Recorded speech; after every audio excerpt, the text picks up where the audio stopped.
नमस्कार विद्यार्थी मित्रांनो, मी अभिलाष वराडे एओनएस अकॅडमीच्या ऑनलाईन प्लॅटफॉर्मवर तुमचे स्वागत करतोय. विद्यार्थी मित्रांनो, आपण सुपरफास्ट 1000 सिरीज लॉन्च केलेली आहे. त्यामधलाच आज आपला दुसरा विषय इथं आपण डिस्कस करणार आहोत. आज आपण कृषी व पर्यावरण याच्या संदर्भातील ज्या काही महत्त्वपूर्ण चालू घडामोडी आहे त्या इथं आपण सविस्तर पद्धतीने बघणार आहे, फास्ट ट्रॅक पद्धतीने. तर चला तर सुरुवात करूया.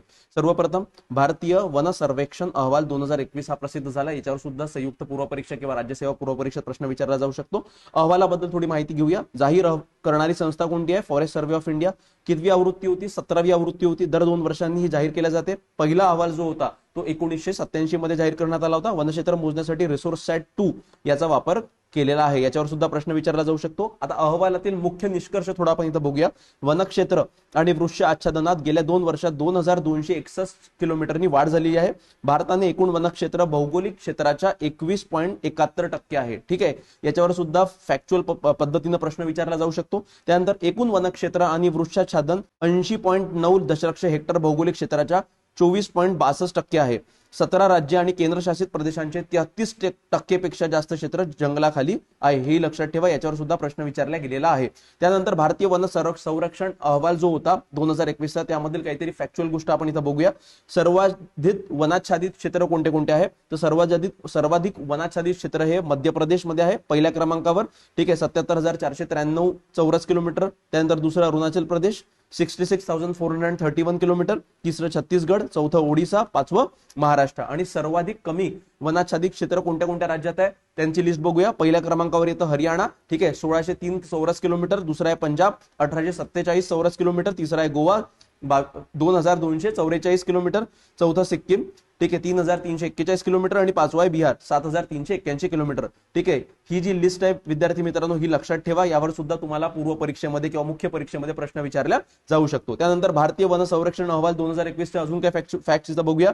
सर्वाधिक वनाचे प्रमाण पर्सेंटेज वाईज जर आपण बघितलं तर हे मिझोरम मध्ये 84.53%. दुसऱ्या क्रमांकावर आहे अरुणाचल प्रदेश 79.33%. तिसरा आहे मेघालय 76%. आणि सर्वाधिक वनक्षेत्राचा कमी प्रमाण ठीक आहे, पहिला आहे लद्दाख मध्ये 1.35%. दुसरा आहे हरियाणा 3.63% आणि तिसरा आहे पंजाब. ठीक आहे, 3.67%. तर ही सुद्धा आकडेवारी लक्षात ठेवा. ठीक आहे, त्यानंतर महाराष्ट्राशी संबंधित काही महत्त्वाचे मुद्दे आहे, यावर तर आवर्जून तुम्हाला प्रश्न विचारला जाईलच. ठीक आहे, महाराष्ट्रातील वनक्षेत्र आणि वृक्ष आच्छादनात एकूण 20 चौरस किलोमीटर वाढ नोंदविण्यात आलेली आहे. सर्वाधिक जंगल असणाऱ्या चंद्रपूर व गडचिरोली जिल्ह्यात अनुक्रमे 4.19 चौरस किलोमीटर व 14.12 चौरस किलोमीटरने घट झालेली आहे. ठीक आहे, चंद्रपूर आणि गडचिरोली जिल्ह्यामध्ये घट झालेली आहे. राज्यातील खारफुटीचे आच्छादन 324 चौरस किलोमीटर मध्ये पसरलेले आहे. आता सर्वाधिक वनक्षेत्रामध्ये रँकिंग जर आपण इथं बघितली तर पहिल्या क्रमांकावर गडचिरोली येतो, दुसऱ्या क्रमांकावर रत्नागिरी येतो आणि तिसऱ्या क्रमांकावर चंद्रपूर येतो. ठीक आहे, सर्वाधिक कमी वनक्षेत्रे चौरस किलोमीटरच्या हिशोबाने जर आपण बघितलं तर मुंबई शहरमध्ये आहे. त्यानंतर लातूर, जालना, परभणी आणि सोलापूर. आणि ही आकडेवारी सुद्धा विद्यार्थी मित्रांनो तिथं लक्षात ठेवा. ठीक आहे, ही लेक्चर तुम्ही स्टॉप करून सुद्धा ही आकडेवारी तुम्ही तिथं नोंदवू शकता. त्यानंतर सर्वाधिक वनांचे प्रमाण जर आपण बघितलं तर पहिल्या क्रमांकावर गडचिरोली आहे, दुसऱ्या क्रमांकावर सिंधुदुर्ग, तिसऱ्या क्रमांकावर रत्नागिरी. आणि सर्वाधिक कमी वनांचे प्रमाण असलेले शहर कोणते कोणते आहे? लातूर.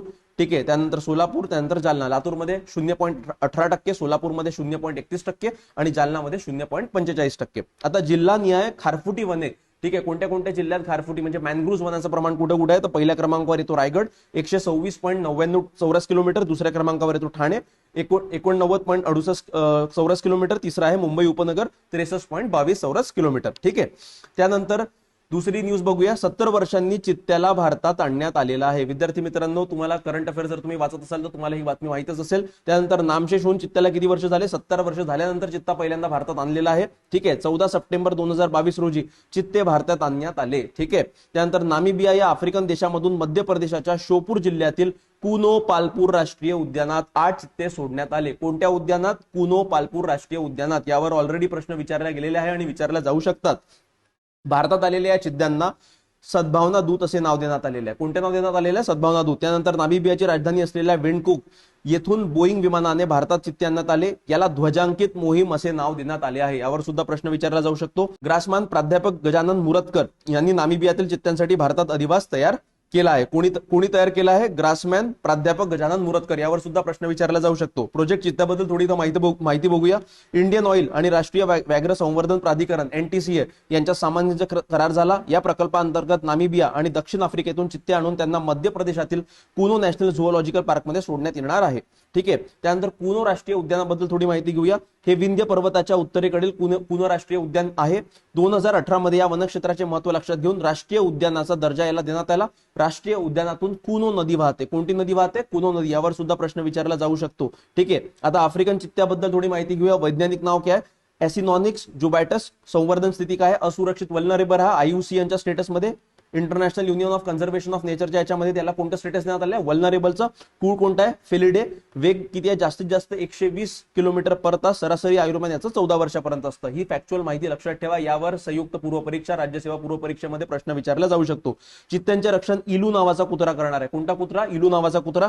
चित्त्यांच्या संरक्षणासाठी वन विभागाने चित्ता मित्र हे पद निर्माण केले असून रमेश सिंह सीकरवार या स्थानिक ग्रामस्थाची या पदावर नियुक्ती करण्यात आलेली आहे. महत्वपूर्ण यावर प्रश्न विचारला जाऊ शकतो. त्यानंतर स्वातंत्र्याच्या अमृत महोत्सवात 75 रामसार क्षेत्र आता भारतामध्ये तिथं आहे. 75व्या स्वातंत्र्य दिनाच्या पार्श्वभूमीवर देशातील एकूण रामसर स्थळांची संख्या 75 इतकी झाली.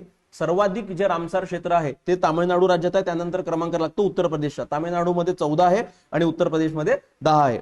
ठाणे खाडीला रामसार दर्जा जर महाराष्ट्राचा इथं आपण बघूया, ठाणे जिल्ह्यातील ठाणे खाडी फ्लेमिंगो अभयारण्याला ऑगस्ट 2022 मध्ये रामसार स्थळाचा दर्जा प्राप्त झाला. हा महानगर क्षेत्रात वसलेला आंतरराष्ट्रीय महत्वाचा पहिला भारतीय पाणथळ प्रदेश आहे.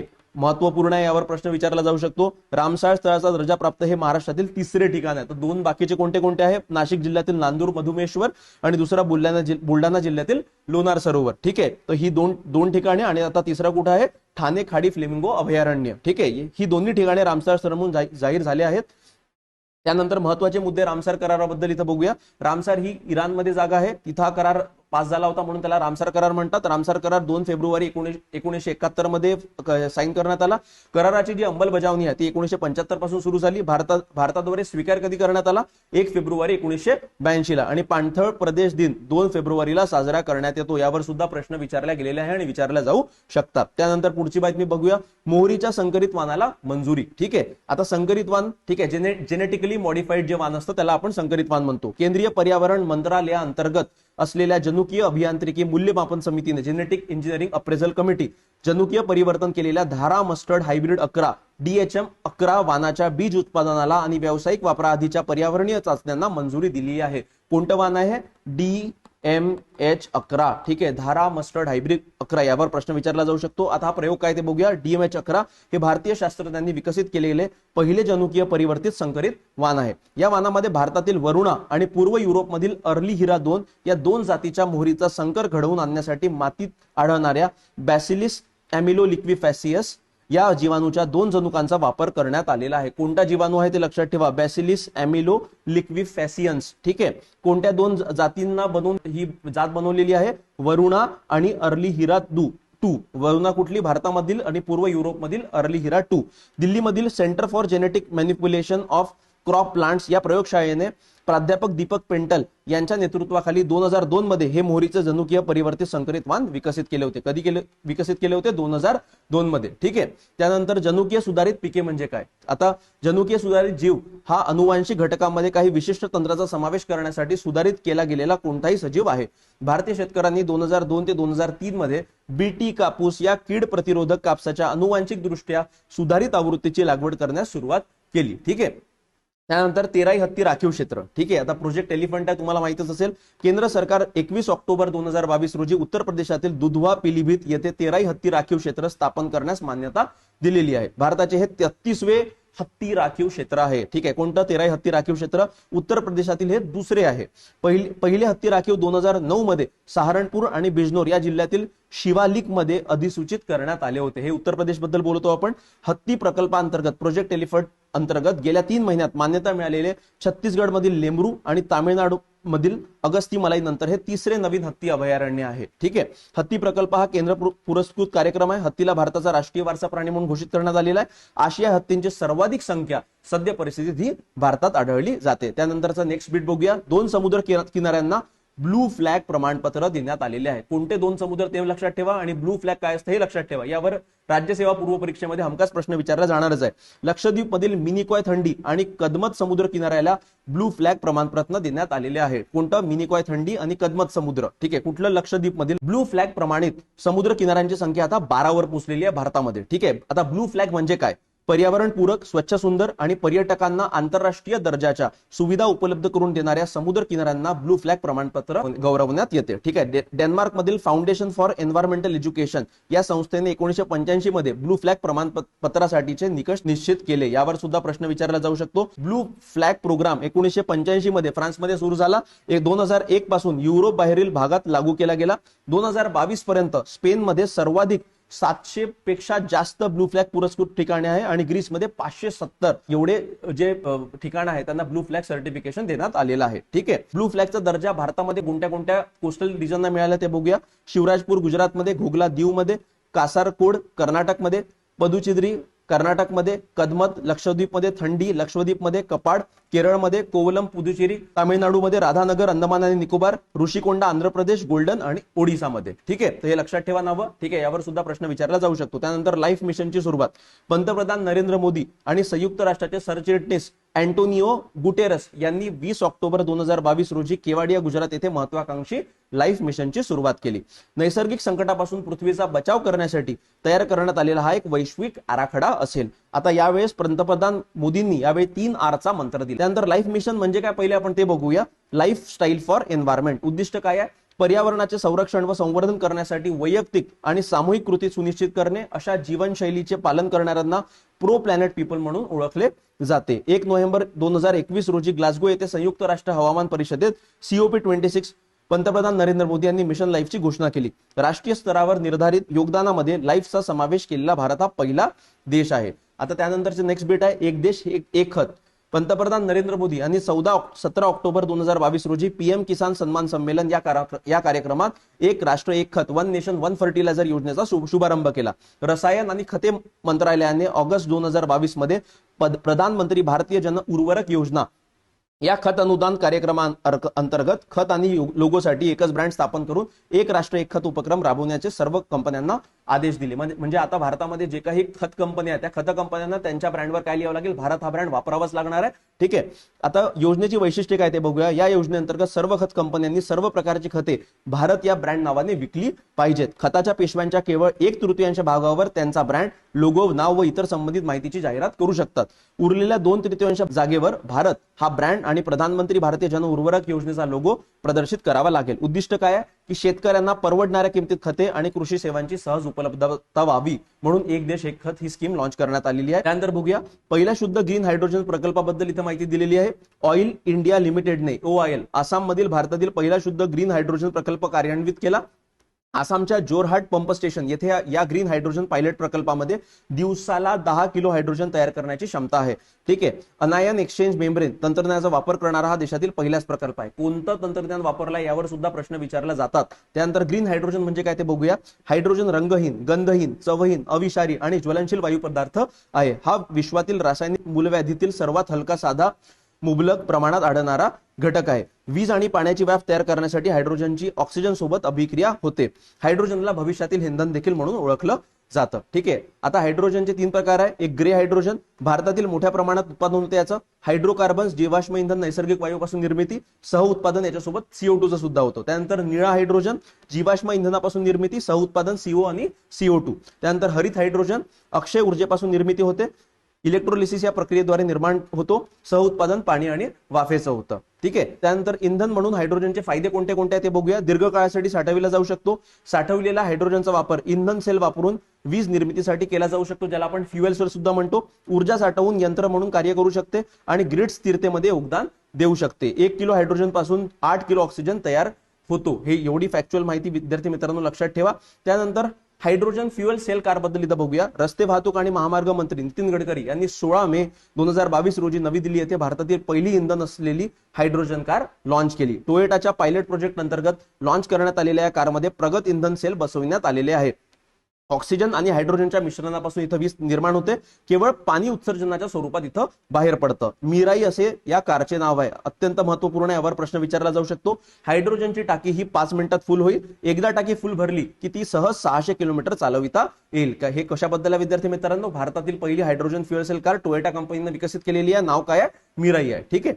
त्यानंतर नेट झिरो उत्सर्जनाकडे आणखी एक पाऊल. ठीक आहे. आता हे COP26 जी समिट झाली होती तिथं भारताने हे अनाऊन्स केलं. पंतप्रधान नरेंद्र मोदी यांच्या अध्यक्षतेखाली केंद्रीय मंत्रिमंडळाने भारताच्या अद्ययावत राष्ट्रीय निर्धारित योगदानाला मान्यता दिली आहे. 2021 मध्ये ग्लासगो युनायटेड किंगडम येथे पार पडलेल्या 26व्या संयुक्त राष्ट्र हवामान परिषदेत भारताने जगासमोर 5 अमृत तत्वे सादर केली. पंचामृत ज्याला म्हणतात. आता तुम्हाला असा प्रश्न येऊ शकतो, पंचामृत कुठे जाहीर केली?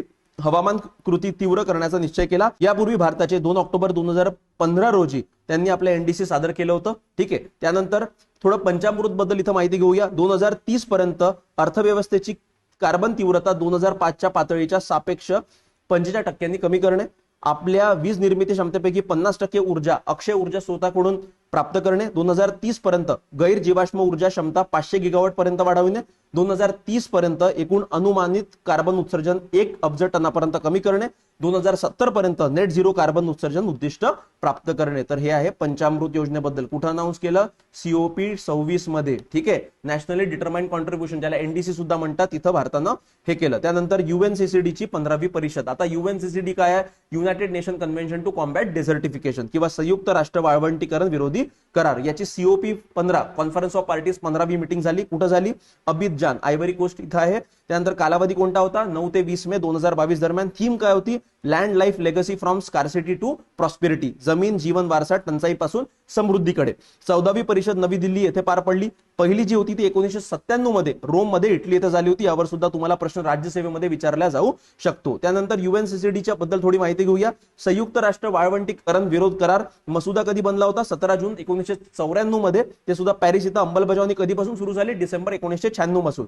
एकूण सदस्य देश किती आहे united nation convention to combat डेझर्टिफिकेशनला? 197. सचिवालय कुठे आहे? बॉन, जर्मनी येथे. 2006 हे वर्ष आंतरराष्ट्रीय वाळवंट आणि वाळवंटीकरण वर्ष म्हणून घोषित करण्यात आलं होतं. वाळवंटीकरणाच्या समस्येचे निराकरण करण्यासाठी हा एकमेव आंतरराष्ट्रीय कायदेशीर बंधनकारक आराखडा आहे. लक्षात ठेवा. ठीक आहे.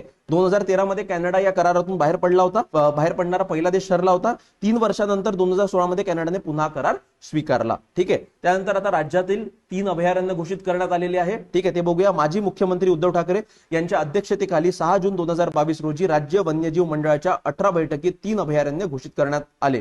आता हे 3 कोणते कोणते हे नाव लक्षात ठेवा.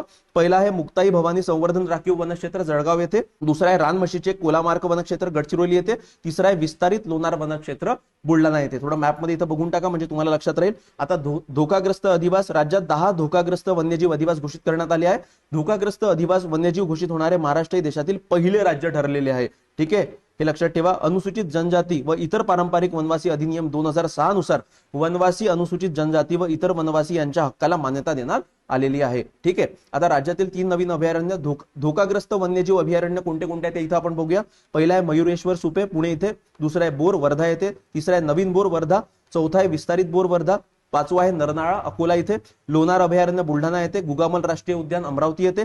येडशी रामलिंग घाट अभयारण्य उस्मानाबाद येथे. नायगाव मयूर अभयारण्य बीड येथे. देऊळगाव रेहेकुरी अभयारण्य अहमदनगर येथे. हे कोणते आहेत? धोकाग्रस्त वन्यजीव अभयारण्य. भारतातील आता महाराष्ट्र पहिलं राज्य बनलेलं आहे अशा प्रकारे घोषणा करणार. ठीक आहे. त्यानंतर जागतिक हवामान बदल परिषद 2022-2027 इथं काय आउटकम आले हे सुद्धा तुम्हाला राज्यसेवा पूर्व परीक्षेत आणि मुख्य परीक्षेत विचारल्या जाऊ शकतं. ठीक आहे. त्यालाच आपण COP27 म्हणतो, कॉन्फरन्स ऑफ पार्टीज 27. ठीक आहे. कुठं झाली? शर्म अल शेख इजिप्त इथं झाली. ठीक आहे. ठिकाण शर्म अल शेख इजिप्त. कालावधी काय होता? 6 ते 18 नोव्हेंबर 2022. आवृत्ती किती होती? 27वी. भारताचे नेतृत्व कोणी केले? भूपेंद्र यादव यांनी केले. आता प्रारंभिक चेतावणीचा कार्यकारी कृती आराखडा इथं घोषित करण्यात आला. जागतिक हवामान संघटनेने सर्वांसाठी प्रारंभिक चेतावणीचा कार्यकारी कृती आराखडा जारी केला.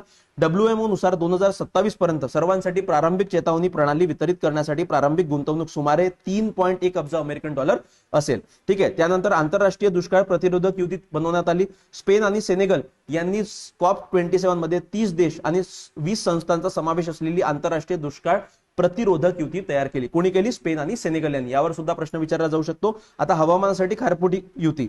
COP27 दरम्यान हवामानासाठी खारफुटी युतीची मॅनग्रोव्ह अलायन्स फॉर क्लायमेट स्थापना करण्यात आली.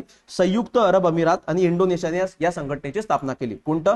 संयुक्त अरब अमिरात आणि इंडोनेशियाने हवामानासाठी खारफुटी युती तयार केली. भारतासह ऑस्ट्रेलिया, जपान, स्पेन आणि श्रीलंकेने तिचं सदस्यत्व स्वीकारले आहे. त्यानंतर दीर्घकालीन कमी उत्सर्जन विकास धोरण. भारताने दीर्घकालीन कमी उत्सर्जन विकास धोरण तयार केले असून 14 नोव्हेंबर 2022 रोजी हे धोरण COP27 मध्ये सादर करण्यात आले. त्यानंतर लीड IT शिखर परिषद 15 नोव्हेंबर 2022 रोजी भारत आणि स्वीडनने लीड शिखर परिषदेचे आयोजन केले. हा उपक्रम औद्योगिक क्षेत्राच्या कमी कार्बन संक्रमणावर लक्ष केंद्रित करतो. Leadership group for industry transition असं लीड ITचं नाव आहे. त्यानंतर loss and damage Nidhi. COP27 मध्ये सर्व सदस्य देशांनी लॉस अँड डॅमेज निधीसाठी सहमती दर्शवली. हा निधी हवामान बदलामुळे नुकसान सहन करणाऱ्या विकसनशील देशांना झालेल्या नुकसानीची भरपाई म्हणून देण्यात येईल. ठीक आहे. त्यानंतरची भेट आहे साइट्स शिखर परिषद. आता साइट्स काय विद्यार्थी मित्रांनो, convention on international trade in endangered species. ठीक आहे. ठिकाण कुठं होतं, पनामा सिटी, पनामा इथं झाली. ही कालावधी काय होता, 14 ते 25 नोव्हेंबर 2022. कितवी आवृत्ती होती, 19वी. जागतिक वन्यजीव परिषद म्हणूनही याला ओळखले जाते. पहिली बैठक कुठे झाली होती साइट्सची, बर्न स्वित्झर्लंड येथे 1976 मध्ये. यावर प्रश्न विचारले गेलेले आहे. भारतात पार पडलेली बैठक कधी झाली होती, नवी दिल्ली येथे 1981 मध्ये ती तिसरी बैठक होती. त्यानंतर साइट्स बद्दल थोडी आता माहिती घेऊया. ठीक आहे. या परिषदेमध्ये कोणता निर्णय घेण्यात आला, तर पहिला तर लिथ सॉफ्टशेल टर्टल या कासवाचे संरक्षण वाढवून त्याला परिशिष्ट 2 मधून 1 मध्ये हलवावे, हा भारताचा प्रस्ताव मान्य केला. रेड क्राउन रूफ टर्टल या गोड्या पाण्यातील कासवालाही परिशिष्ट 2 मधून 1 मध्ये हलवण्याचा प्रस्ताव मंजूर झाला. जयपूर गेको हा वन्य पाल सदृश प्राणी परिशिष्ट 2 मध्ये समाविष्ट करण्यात आला. नॉर्थ इंडिया रोजवूड परिशिष्ट 2 मधून काढून घ्यावी, ही मागणी अंशतः मान्य झाली. हे लाकूड हस्तकला आणि फर्निचरसाठी वापरले जाते. कोणतं, नॉर्थ इंडिया रोजवूड. याच्यावर सुद्धा प्रश्न विचारला जाऊ शकतो. ठीक आहे. त्यानंतर साइट्स कराराबद्दल थोडं बघूया. स्वाक्षरी कधी झाली, 3 मार्च 1973 ला. इम्प्लिमेंटेशन कधी झालं, 1 जुलै 1975 मध्ये. या कराराला वॉशिंग्टन करार देखील या नावाने ओळखल्या जातो. तुम्हाला प्रश्न विचारला जाऊ शकतो की वॉशिंग्टन करार कशाशी संबंधित आहे, ते लक्षात ठेवा. आता याच्यातले कोणते कोणते परिशिष्ट आहे ते बघूया. परिशिष्ट 1 मध्ये नामशेष होऊ घातलेल्या आणि सर्वाधिक संरक्षणाची गरज असलेल्या प्रजाती परिशिष्ट 1 मध्ये ठेवण्यात येतात. परिशिष्ट 2 मध्ये अगदी नाहीशा होणाऱ्या नसणाऱ्या पण विनाशाच्या उंबरठ्यावरच्या प्रजाती ठेवण्यात येतात. परिशिष्ट 3 मध्ये निदान एका देशात ज्यांना कायद्याचे संरक्षण आहे आणि त्या देशाने अन्य देशांना त्या संबंधीची अवैध धंदे रोखण्यासाठी मदतीची विनंती केली आहे, अशा प्रजाती परिशिष्ट 3 मध्ये येतात. ठीक आहे. त्यानंतर सूक्ष्म कणांचे प्रमाण 40% कमी करण्याचे उद्दिष्ट NCAP आहे, national clean air program launch केलेला आहे. त्या अंतर्गत सूक्ष्म कणांचे प्रमाण किती करणार आहे, 40% कमी करण्याचे उद्दिष्ट आहे. नॅशनल क्लीन एअर प्रोग्राम समाविष्ट असलेल्या शहरातील प्रदूषित PM सूक्ष्म कणांचे प्रमाण 2026 पर्यंत 40% कमी करण्याचे नवीन उद्दिष्ट केंद्र सरकारकडून ठेवण्यात आलेले आहे. PM 2.5 सूक्ष्म कणांचा वार्षिक मानक 40 मायक्रोग्रॅम प्रति घनमीटर इतका आहे. केंद्रीय पर्यावरण मंत्रालयाच्या माहितीनुसार राष्ट्रीय स्वच्छ हवा कार्यक्रमामधील 132 शहरांपैकी 95 शहरांमध्ये 2017च्या तुलनेत 2021 मध्ये PM 10 कणांच्या प्रमाणात एकूणच सुधारणा झालेली आहे. आता राष्ट्रीय स्वच्छ हवा कार्यक्रम बद्दल थोडं माहिती घेऊया. सुरुवात कधी झाली, जानेवारी 2019 मध्ये. मंत्रालय कोणतं आहे, पर्यावरण, वन व हवामान बदल मंत्रालय. उद्दिष्ट कोणतं आहे, 2026 पर्यंत PM 2.5 आणि PM 10 कणांची प्रदूषण पातळी 40% पर्यंत आणणे. ठीक आहे. त्यानंतर संयुक्त राष्ट्र जैवविविधता परिषद 2022 ही झाली. कुठं झाली, मॉन्ट्रियल, कॅनडा इथं झाली होती. ठीक आहे. कालावधी कोणता होता, 7 ते 19 डिसेंबर 2022. आवृत्ती कितवी होती, 15वी. म्हणून त्याला COP15 सुद्धा म्हणतात, कॉन्फरन्स ऑफ पार्टीज 15. 196 देशांचे प्रतिनिधी सहभागी झाले. या परिषदेचे जे अध्यक्षपद होते ते चीनकडे होते. 30/30. ठीक आहे. 2020 नंतरच्या जागतिक जैवविविधता आराखड्यामध्ये 22 कृती केंद्रित उद्दिष्टे आणि 2030 साठी प्रस्तावित 4 उद्दिष्टे आहेत. त्यामध्ये 2030 पर्यंत जगातील 30% जमीन आणि महासागरांचे संरक्षण करण्याचे उद्दिष्ट असलेल्या 30/30 उद्दिष्टांचा समावेश करण्यात आलेला आहे. लक्षात ठेवा, 30/30 कशासोबत रिलेटेड आहे, तर संयुक्त राष्ट्र जैवविविधता परिषदेसोबत रिलेटेड आहे. यावर सुद्धा तुम्हाला राज्यसेवा पूर्व परिषद प्रश्न विचारला जाऊ शकतो. जैवविविधता करार काय याबद्दल बघूया. जैवविविधतेचे संरक्षण करण्यासाठी कायदेशीर बंधनकारक करार आहे. स्वाक्षरी कधी झाली, 1992 मध्ये. अंमलबजावणी कधी झाली, 29 डिसेंबर 1993 मध्ये. सदस्य देश किती आहे, 196. त्यानंतर सचिवालय कुठे आहे, मॉन्ट्रियल, कॅनडा येथे. ठीक आहे. तर विद्यार्थी मित्रांनो, या व्हिडिओमध्ये इतकंच. धन्यवाद.